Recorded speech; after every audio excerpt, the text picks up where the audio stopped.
গত ২ বছর আগে এনজিও থেকে ঋণ নিয়ে শিবগঞ্জ উপজেলার ৪ নম্বর বাঁধ এলাকায় অন্যের জমি লিজ নিয়ে ৯ বিঘা জমিতে কাটিমন, বাড়িচার এবং আম্রপালি সহ নানা জাতের ১৭০০ আম গাছ রোপণ করেছিলেন রানীহাটি ইউনিয়নের কৃষক সেলিম রেজা।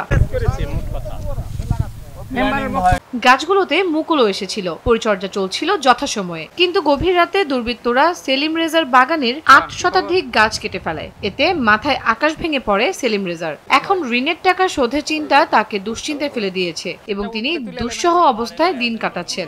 আমি তো বাগানটা আপনার ১৩ বছর লেগে জমি লিজ লিয়ে বাগান করছি। আমার গাছ লাগাই ১ বছর হলো। তো প্রতিদিনই বাগানে আসি, খাটি যাই। কালকে আবার বিকেলে গেছি বাগান থেকে। আমি তখন সকালে এসে দেখি যে আমার ৮-৯০০ গাছ কাটা পড়ে আছে সব। এটা একটা শত্রুতা নিয়ে আমাকে ই করে কেটেছে। আমি চাই প্রশাসন এটা ভালোভাবে তদন্ত করে ইটা বাহির করে দেয়। রাতের অন্ধকারে কৃষকের আম গাছ কেটে ফেলার ঘটনায় দোষীদের বিচার দাবি করছেন স্থানীয়রা।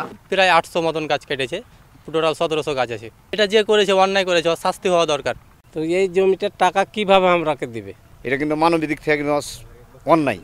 যে কাজটা করেছে এটা মানুষের প্রতি মানুষের রাগ ক্ষোভ থাকতে পারে, কিন্তু এটা মানুষের মতন কাজ করেনি। এদিকে শত্রুতা করে বিপুল সংখ্যক গাছ কাটা হয়েছে এমনটাই জানিয়ে জড়িতদের গ্রেপ্তার করে আইনের আওতায় আনার দাবি এই জনপ্রতিনিধির। শত্রুপাত হিসাবে কাটেছে, তাহলে তো কাটতো না নাকি বলেন? তো এই গাছ যেই কাটুন না কেন, সে একটা বিরাট অন্যায় করেছে।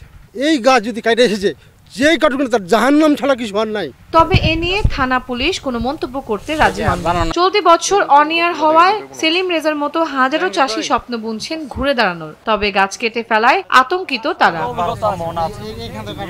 নিউজ ডেস্ক, দেশ টিভি।